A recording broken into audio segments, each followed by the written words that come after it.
السلام عليكم ورحمة الله وبركاته.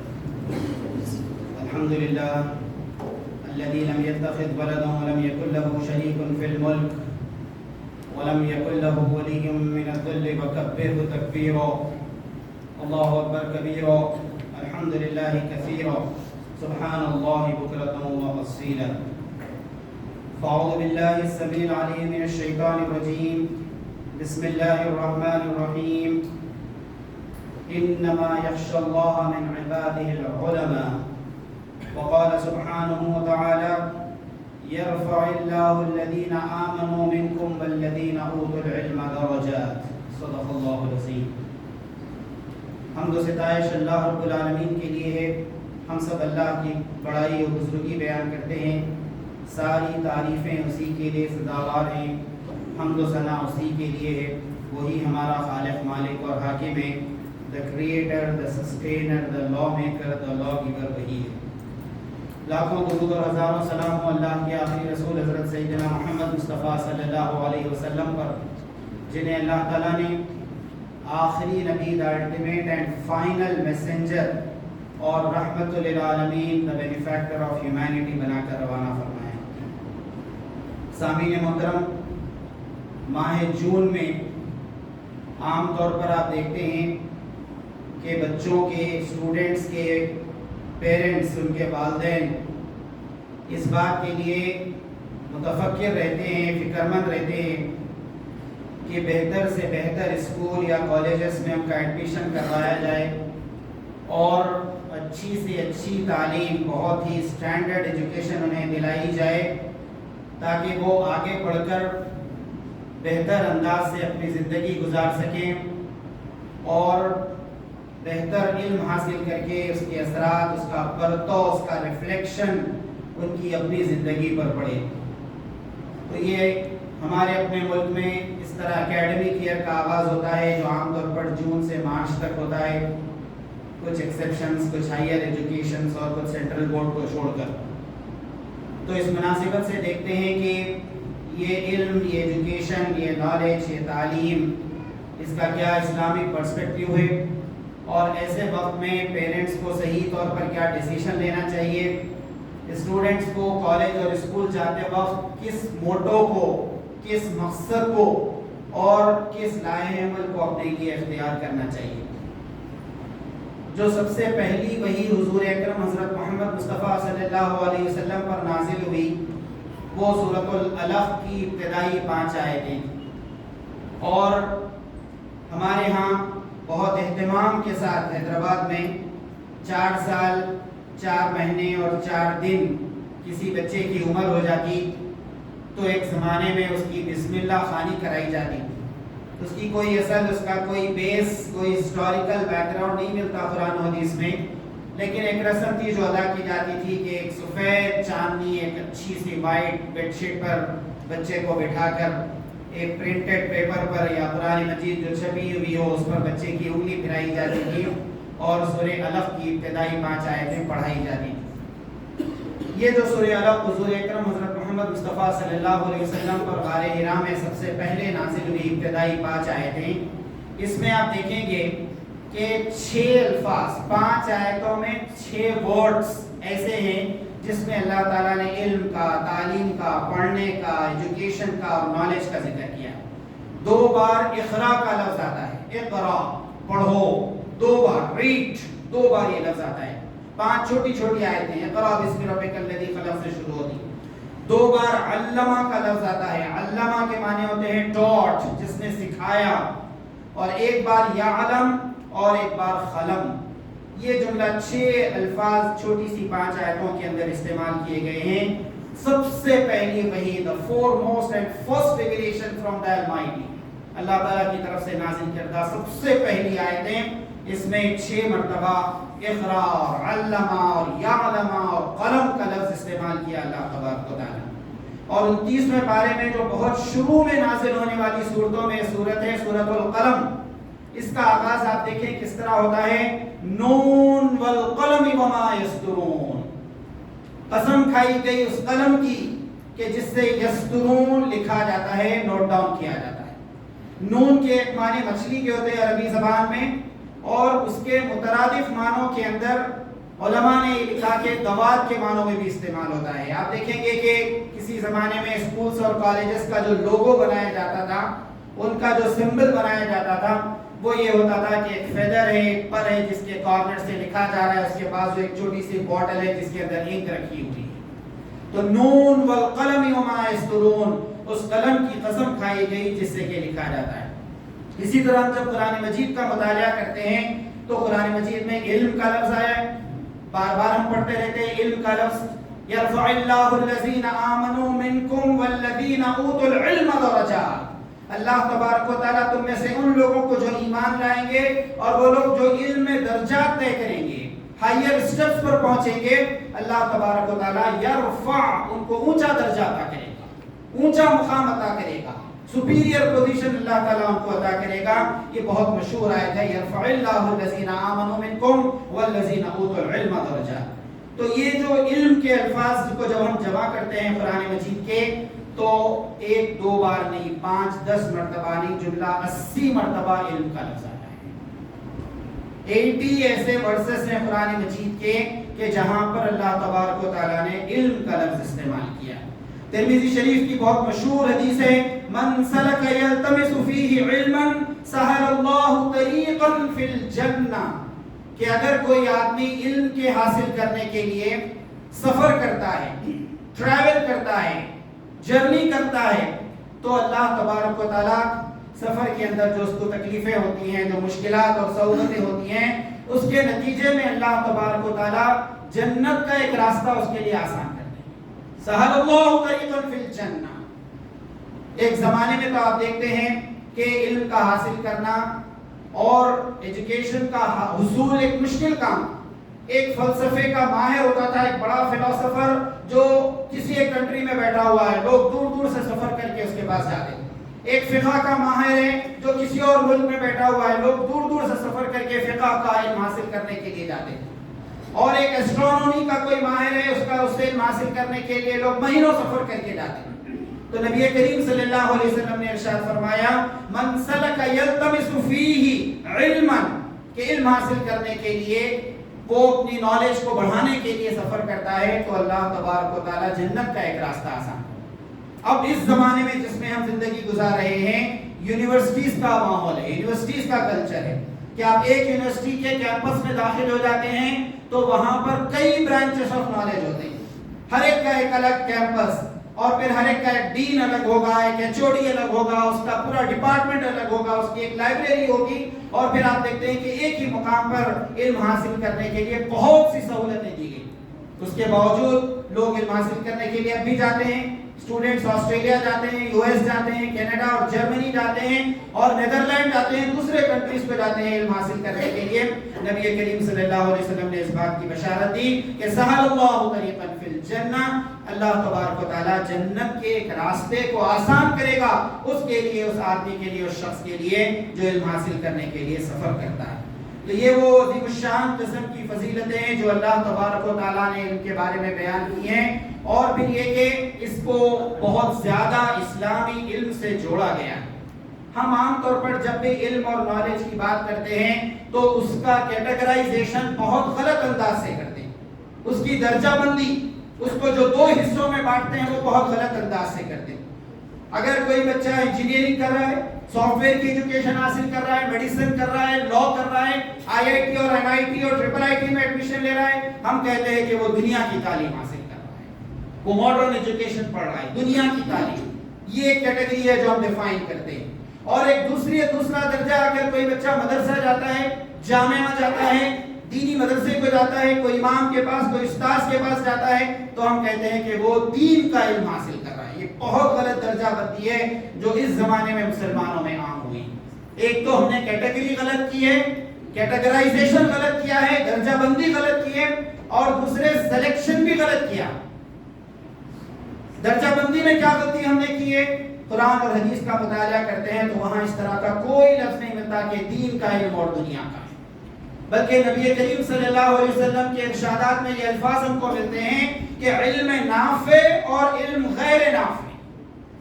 اللہ کے رسول صلی اللہ علیہ وسلم نے دعا سکھائی، اللہم انی اسألک علما نافعا ورزقا واسعا وشفاء من کل داء۔ اے اللہ میں تجھ سے سوال کرتا ہوں، میں تجھ سے مانگتا ہوں علم نافع، وہ علم جو فائدہ پہنچائے، پروفیٹیبل نالج، علم نافع، ورزقا واسعا، اور بہت وسیع قسم کا رزق، کثرت کے ساتھ ملنے والا رزق، اور شفاء من کل داء، ہر قسم کی بیماریوں سے نجات۔ تو یہ بات نبی کریم صلی اللہ علیہ وسلم نے سکھائی، اللہم انی اسألک علما نافعا ورزقا واسعا۔ فرحان صاحب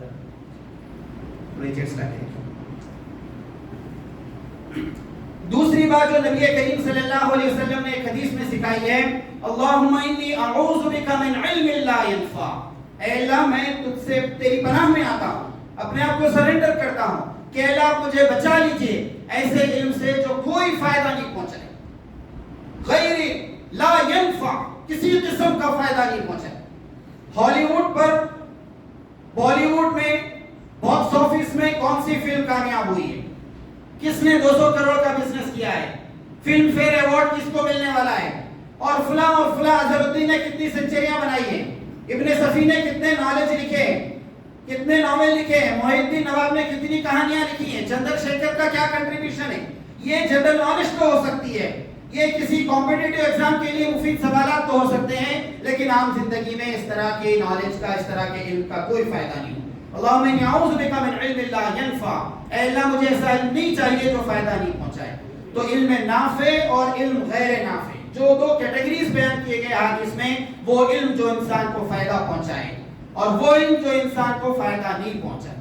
ہم نے کیا کیا؟ دینی علم اور دنیاوی علم، اور پھر یہ کہ مولانا حمید الدین عاقل حسامی رحمۃ اللہ علیہ بہت بڑے عالم گزرے حیدرآباد کے، اللہ تعالیٰ جنت میں اعلیٰ مقام عطا فرمائے۔ ان کا معاملہ یہ تھا کہ وہ بہت صاف الفاظ میں، بہت کلیئر کٹ ورڈنگز پہ بات کہتے تھے کہ ہم یہ چیک کرتے ہیں کہ ہمارا بچہ پڑھائی میں ناقص کون ہے، جو پڑھائی میں بالکل کمزور ہے، جس کا آئی کیو لیول بہت کم ہے، جس کا میموری لیول، جس کا انٹیلیجنس بہت کم ہے، کم ذہین ہے کسی وجہ سے، اس کے بارے میں ہم طے کر دیتے ہیں کہ اس کو حفظ کرائیں گے، حافظ بنا دیں گے، اس کو عالم بنا دیں گے۔ عالم کے معنی ہوتے ہیں اسکالر، اور عالم بننے کے لیے آپ اپنے ایسے بچے کا انتخاب کر رہے ہیں جس کا آئی کیو لیول کم ہے۔ اسکالر کیسے بنائیں گے؟ عالم کیسے بنائیں گے؟ فاضل کیسے بنائیں گے؟ مفتی کیسے بنائیں گے؟ فقیہ کیسے بنائیں گے؟ تو مولانا عاقل علیہ رحمہ کہا کرتے تھے کہ کمزور قسم کے بچوں کو حافظ اور عالم بنانا، اور ایک بچہ اچھا پڑھنے والا ہے اس کو بہترین انگلش میڈیم اسکول میں ایجوکیشن، اور اچھا انٹیلیجنٹ ہے C B S E school میں، I G C S E syllabus, Cambridge syllabus, اس طرح کی ہم کوششیں کرتے ہیں۔ گویا ہم صرف یہ چاہتے ہیں کہ ہماری جو نیکسٹ جنریشن ہے وہ نوٹ چھاپنے والی بنے، کرنسی پرنٹ کرنے والی مشین بنے۔ یہ سافٹ ویئر انجینئر بنے گا 2 لاکھ اسے سیلری ملے گی، یہ سپر اسپیشلٹی ایم ڈی اور ڈی ایم بی کرے گا، ڈاکٹر بنے گا 5 لاکھ روپے ایک مہینے کو 10 لاکھ روپے کمائے، یہ آئی آئی ٹی سے انجینئرنگ کرے گا اور اس کے بعد آئی ایم سے ایم بی اے کرے گا تو ڈائریکٹ اسے دبئی میں کسی کمپنی میں سی او کا آفر آئے گا، ایڈیشنل سی او کا آفر آئے گا، اور اسے جو ہے اس کا اینوئل پیکیج۔ یہ ہمارا کیا ہے؟ علم کی یہ ہم تقسیم کرتے ہیں، نالج کو ہم نے اس طرح تقسیم کیا ہے، اور جو علم حاصل کرتے ہیں اس کا ریفلیکشن ہمیں اپنی زندگی میں نظر نہیں آتا۔ ایک آدمی لا کیا ہوا ہے، ایل ایل بی کیا ہوا ہے، جوڈیشری کا ایکسپرٹ ہے، تو وہ اس نے تو خوب پیسے کمائے ہیں، اپنی جاب اچھے سے اس نے کی ہے، لیکن محلے میں اس کی نالج کیا استعمال ہو رہی ہے؟ کیا لوگوں کے درمیان جھگڑے چکانے میں وہ اپنی جوڈیشری کی نالج کو استعمال کرتا ہے؟ کیا وہ اس میں امت کو فائدہ پہنچا رہا ہے؟ ہم اس بات پر غور نہیں کرتے۔ ایک ڈاکٹر ہے تو جہاں وہ اپنے ہاسپٹل اور کلینک میں جا کر خوب پیسے کما رہا ہے، وہیں غریبوں کے لیے کیا اس نے کچھ کنٹریبیوٹ کیا ہے؟ کچھ مجبور قسم کے لوگوں کا وہ فری میں علاج کرتا ہے یا نہیں کرتا ہے؟ میڈیکل سائنس کا ایتھیکل کیا اسپیکٹ ہے، اسلامک کیا ویلیو ہے، کیا وہ بیان کرتا ہے یا نہیں کرتا ہے؟ ہم اس بات کی کوئی فکر نہیں کرتے۔ تو جو علم ہم نے حاصل کیا ہے، یونیورسٹیز میں جو نالج ہم نے حاصل کی ہے، ڈگری اور ماسٹرز، اور یہ کہ پوسٹ گریجویشن اور ہم نے تخصص کیا ہے یعنی کہ پی ایچ ڈی کیا ہے، تو اس کا ہم عام زندگی میں کوئی استعمال نہیں کرنا چاہتے۔ لہٰذا قرآن و حدیث میں یہ جو 2 کیٹیگری ملتے ہیں کہ اللہم انی اسألک علما نافعا، اللہ مجھے ایسا علم عطا فرما جو فائدہ پہنچائے، پروفیٹیبل ہو، اور ایسے علم سے مجھے بچا لے جو فائدہ نہیں پہنچاتا ہو، جو نقصان پہنچاتا ہو، یا پھر یہ کہ اس کا کوئی فائدہ نہ دنیا میں حاصل ہوتا ہو نہ آخرت میں حاصل ہو۔ علم نافع جب ہم کہتے ہیں کہ فائدہ پہنچانے والا علم ہم جب کسے کہتے ہیں تو پہلا مقصد یہ کیا بیان کیا گیا کہ معرفت الہی۔ کالج جا رہے ہیں، یونیورسٹی کو جا رہے ہیں، مدرسے کو جا رہے ہیں، جامعہ کو جا رہے ہیں، جو بھی علم حاصل کر رہے ہیں، اس کا جو سب سے پہلا مقصد ہونا چاہیے کہ معرفت الہی، اللہ تعالیٰ کی پہچان۔ یہ کائنات، یہ دنیا، یہ یونیورس خود سے نہیں بنی ہے، خود سے نہیں چل رہی ہے، بلکہ اس کا بنانے والا خالق اور مالک ہے۔ فاطر السماوات والارض، the originator of heaven and earth، آسمان اور زمینوں کو بنانے والا ایک خدا ہے۔ یہ کیفیت ہمارے اندر پیدا ہو، ایمان مضبوط ہو۔ حضرت عمر بن خطاب رضی اللہ تعالیٰ عنہ جب اس دنیا سے رخصت ہوئے، شہید کر دیے گئے، تو ایک صحابی رسول تھے حضرت عبداللہ بن مسعود رضی اللہ تعالیٰ عنہ، انہوں نے ارشاد فرمایا کہ آج علم کے 10 حصوں میں سے 9 حصے رخصت ہو گئے۔ 90% آف دا نالج اور ایجوکیشن ختم ہو گئے، علم کے 10 میں سے 9 حصے آج ختم ہو۔ لوگوں نے حیرت سے کہا کہ کیا عجیب بات آپ کہہ رہے ہیں؟ حضرت عائشہ صدیقہ رضی اللہ تعالیٰ عنہ موجود ہیں جنہیں ہزاروں احادیث یاد ہیں، 3000 سے زیادہ، اور حضرت عبداللہ بن عمر ہیں، عبداللہ بن عباس ہیں، حضرت ابو ہریرہ ہیں، حضرت انس بن مالک ہیں، بڑے بڑے صحابہ موجود ہیں، خود حضرت عثمان ہیں، حضرت علی ہیں رضوان اللہ تعالیٰ علیہ مجمعین۔ آپ یہ کیسے کہہ رہے ہیں کہ علم کے 10 میں سے 9 حصے رخصت ہو گئے؟ تو اس موقع پر حضرت عبداللہ بن مسعود رضی اللہ تعالیٰ نے ارشاد فرمایا کہ میں فقہ کے علم کی بات نہیں کر رہا ہوں، غسل میں کتنے فرائض ہیں، وضو میں کتنے فرائض ہیں، اور رکعت تراویح میں کتنے ہیں، یہ اس طرح کی علم کی بات نہیں کر رہا ہوں، فقہ کی نالج کی بات میں نہیں کر رہا ہوں، جزیات کی بات اور سیکنڈری ایسپیکٹ کی بات میں نہیں کر رہا ہوں۔ میں اللہ تبارک و تعالیٰ کی ذات کے علم کے بارے میں کہہ رہا ہوں کہ عمر جس طرح خدا کو جانتے اور پہچانتے تھے، ویسا خدا کو جاننے اور پہچاننے والا کوئی باقی نہیں۔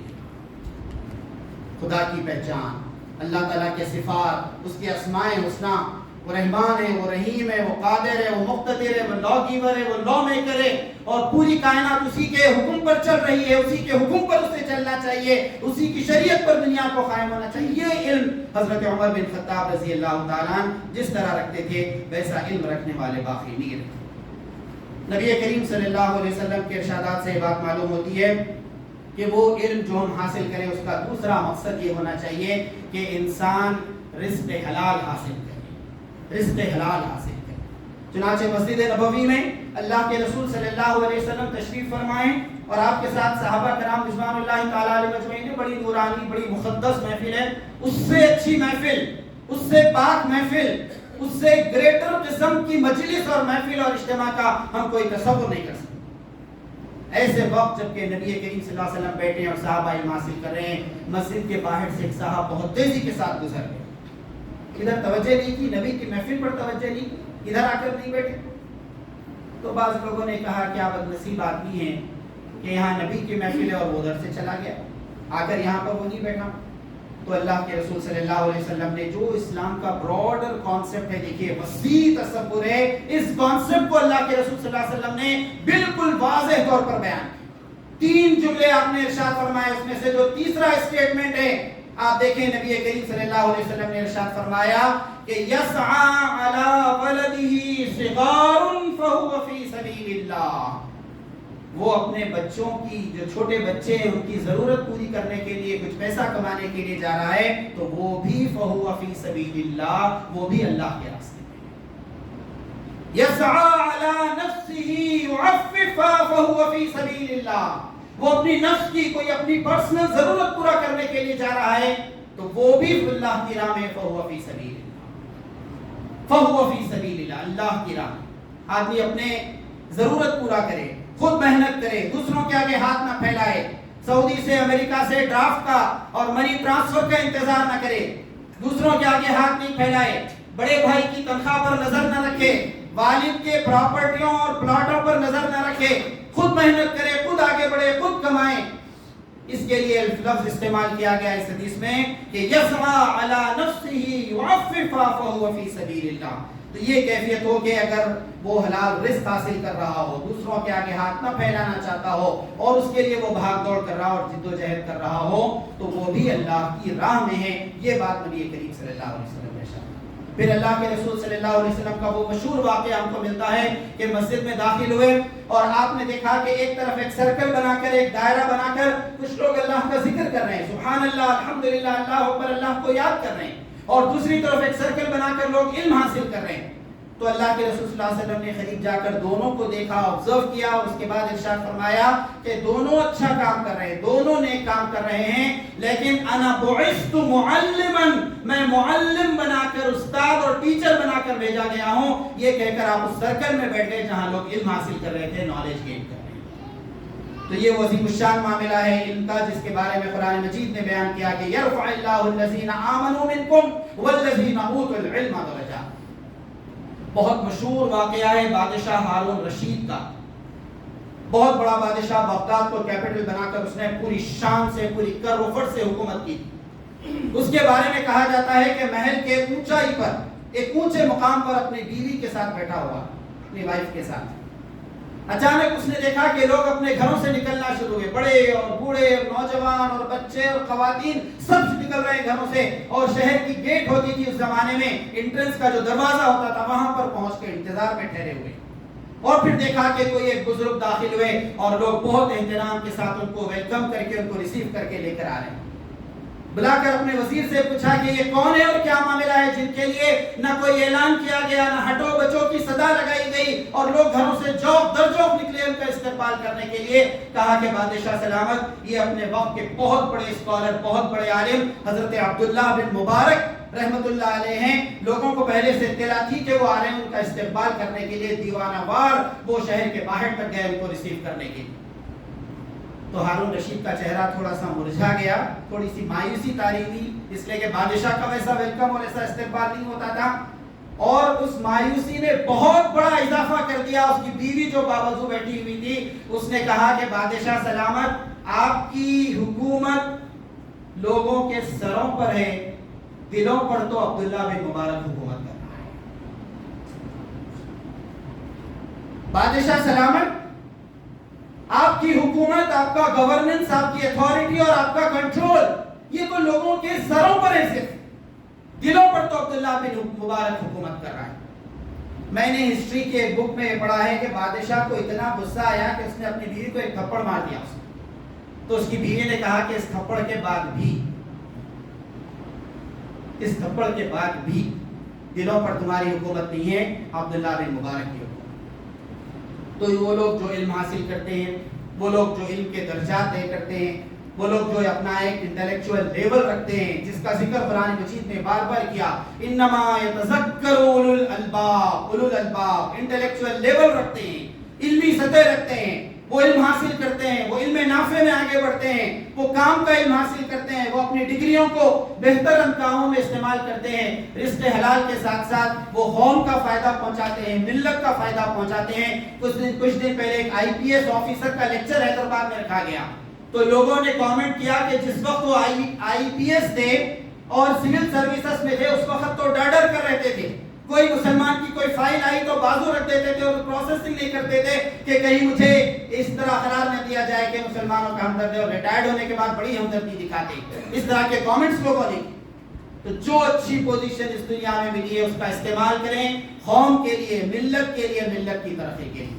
اسلام پسند نوجوانوں کی تنظیم SIO آف انڈیا نے ایک سلوگن دیا تھا آج سے 25 سال پہلے، بہت مشہور ہوا، ایچ ون ٹیچ ون کا، کہ جب ہم اس بات کی کوشش کرتے ہیں کہ جون کا مہینہ ہے، اکیڈمک ایئر سٹارٹ ہو رہا ہے، اپنے بچوں کے لیے اچھا اسکول، اچھا کالج، بہترین بکس اور شاندار قسم کا بیگ، تو ایک اور بچے کو آپ ڈھونڈیے جو اچھے بیگ کے لیے ترس رہا ہے، ایک اور غریب بچے تک پہنچیے جس کے ماں باپ کے پاس بکس دلانے پیسے لیے، اور وہ چار مینار اور چوک کے پاس جا کر سیکنڈ ہینڈ کتابیں ڈھونڈتے ہیں اپنے بچوں کے لیے، کیونکہ ان کے پاس بجٹ نہیں ہوتا۔ تو جو بیگ، جو بکس، جو سٹینڈرڈ آپ اپنے بچے کو فراہم کر رہے ہیں، ہر سال ایک غریب بچے کو آپ اسپانسر کریے۔ لوگ بار بار سوال کرتے ہیں کہ ہم اسپانسر کرنا چاہتے ہیں ایک بچے کو جو حفظ کر رہا ہے، ایک حافظ کو ہم اسپانسر کرنا چاہتے ہیں، کوئی یہ سوال نہیں کرتا کہ ہم ایک ڈاکٹر کو اسپانسر کرنا چاہتے ہیں، ہم ایک IIT کے اسٹوڈنٹ کو اسپانسر کرنا چاہتے ہیں، ایک سول سروسز ایسپیرنٹ کو ہم اسپانسر کرنا چاہتے ہیں۔ کوئی اس بات کا سوال کیوں نہیں کرتا؟ ہم اپنی فکر کو وسیع کرنے کیوں تیار نہیں؟ ہم اپنی قوم اور ملت کو اونچا اٹھانا کیوں نہیں دیکھتے؟ قوم اور ملت اٹھے گی تو اس کے نتیجے میں ہم بھی اوپر اٹھے، اور صرف ہم اپنا اور اپنے بچوں کا سوچتے رہیں گے تو ایسے لوگ نہ دنیا میں فائدہ پہنچا سکتے ہیں نہ آخرت میں لوگ ترقی کر سکتے ہیں. اللہ تعالیٰ سے دعا ہے کہ جو باتیں یہاں پر رکھی گئی ہیں ان پر غور کرنے اور عمل کرنے کی توفیق عطا فرما. رب اغفر وارحم وانت خیر الراحمین والحمد للہ.